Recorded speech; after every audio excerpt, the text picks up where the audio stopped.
Okay, what if the software that runs your business could do more than just, send you alerts? What if it could actually run the business for you? Well, that's the huge shift we're going to talk about today. It's the rise of what's being called the 2026 super agent, and believe me, it's a new kind of intelligence that's about to completely change the game for e-commerce. I mean, think about the automation we have right now. Let's be honest, for the most part, even our most advanced software, it just creates a new to-do list for us, right? It flags an issue, it sends an alert, it creates a ticket, and then a human, you, still has to come in, connect all the dots, and figure out what to do. But what if all of that is about to change completely?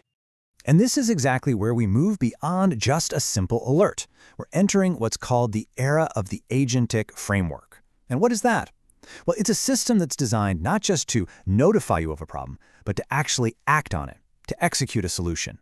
And that's the core idea we're going to break down right now. So, okay, what exactly is a super agent?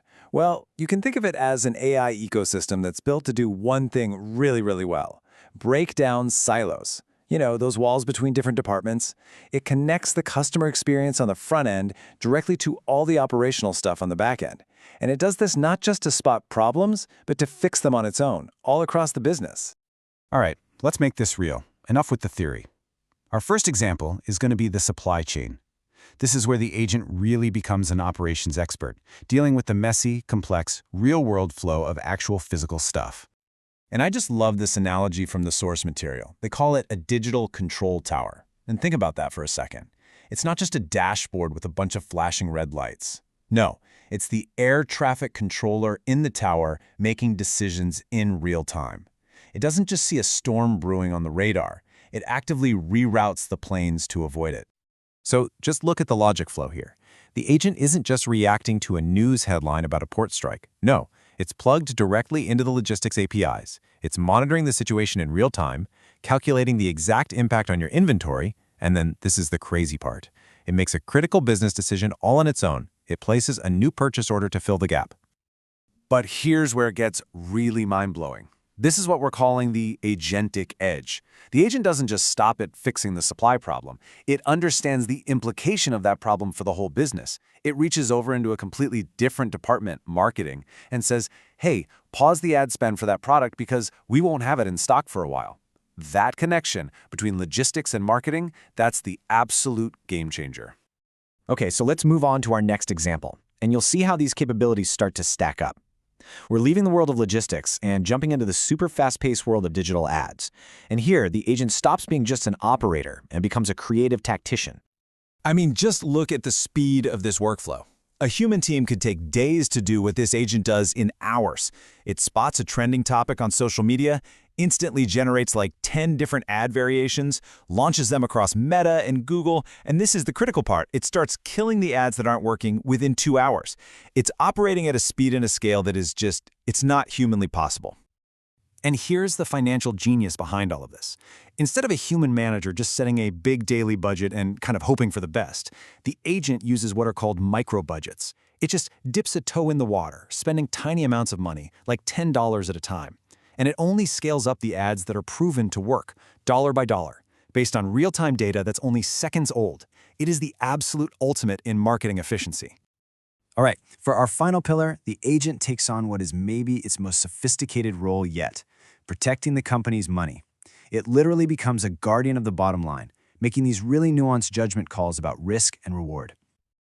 Okay, so picture this. A customer wants to make a return. Now, a simple bot would just follow a script. But the agent? It doesn't just follow one rule. It starts pulling data from all over the place.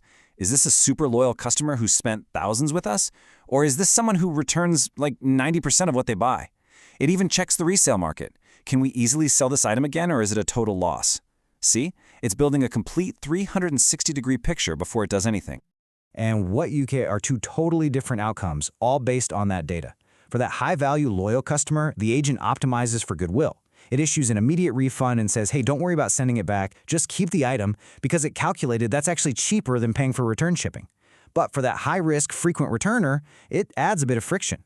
It requires them to upload a video showing the item's condition before it even issues a return label.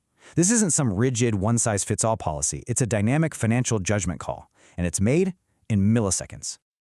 Okay, and this is just incredible. The agent can even help tackle really tricky fraud, like wardrobing. You know what that is, right?